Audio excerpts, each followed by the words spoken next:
आज मैं आप लोगों के समक्ष जीवन में सफलता के रहस्य, जिसमें माता पार्वती शिव से प्रश्न कर रही है।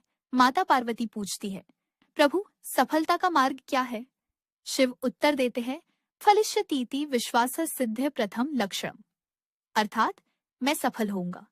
यह अडिग विश्वास, ये संकल्प ही सफलता का प्रथम आधार है। जो व्यक्ति अपने ध्येय में संदेह करता है, वह मार्ग में ही थक जाता है। पर जो यह निश्चय कर लेता है कि जो होना है वह मैं बनकर रहूंगा, वह अंततः अपने लक्ष्य तक पहुंचता है। दूसरा सूत्र है द्वितीयम श्रद्धया। युक्तम पार्वती पूछती है, श्रद्धा क्या है? शिव कहते हैं, शत सत्यम तस्मिन् धीयते इति श्रद्धा। श्रद्धा का अर्थ है सत्य की ओर, उस परम तत्व की ओर मन का निरंतर प्रवाह। जब कोई साधक निंदा स्तुति की परवाह किए बिना परम लक्ष्य की ओर बढ़ता है, तो वही उसकी श्रद्धा बनती है। श्रद्धा ही वह अग्नि है जो संदेह, भय और मोह को जला देती है। तीसरा सूत्र है गुरु पूजनम। यहाँ पूजन का अर्थ है केवल फूल या आरती नहीं।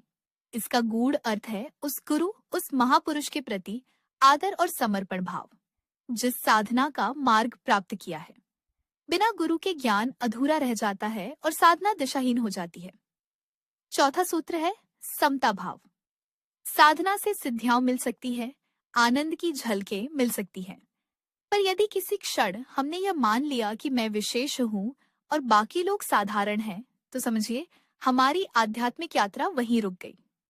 गांव के लोग हमें पिछड़े लगे या साधारण व्यक्ति हमें अविकसित दिखे। यदि हम दूसरों को हीन दृष्टि से देखने लगते हैं, तो यह हमारी सबसे बड़ी हार है। सच्चा साधक हर प्राणी के प्रति परमात्मा का प्रतिबिंब का दर्शन करता है। यही समता भाव है। पांचवा सूत्र है इंद्रिय निग्रह। सफलता चाहने वाला साधक अपनी इंद्रियों का स्वामी बनता है, दास नहीं। इंद्रियों पर नियंत्रण ही आत्मनियंत्रण की पहली सीढ़ी है। छठा सूत्र है प्रमिताहारो, यानी प्रमित आहार यानी संयमित भोजन। हम जो खाते हैं वही हमारे विचारों में आता है। अधिक भोजन, असंतुलित आहार, ये मन और बुद्धि को भारी कर देता है। साधना में आगे बढ़ने के लिए शुद्ध और संतुलित आहार अत्यावश्यक है। और अंत में शिव कहते हैं, सप्तमम नैव विद्यते।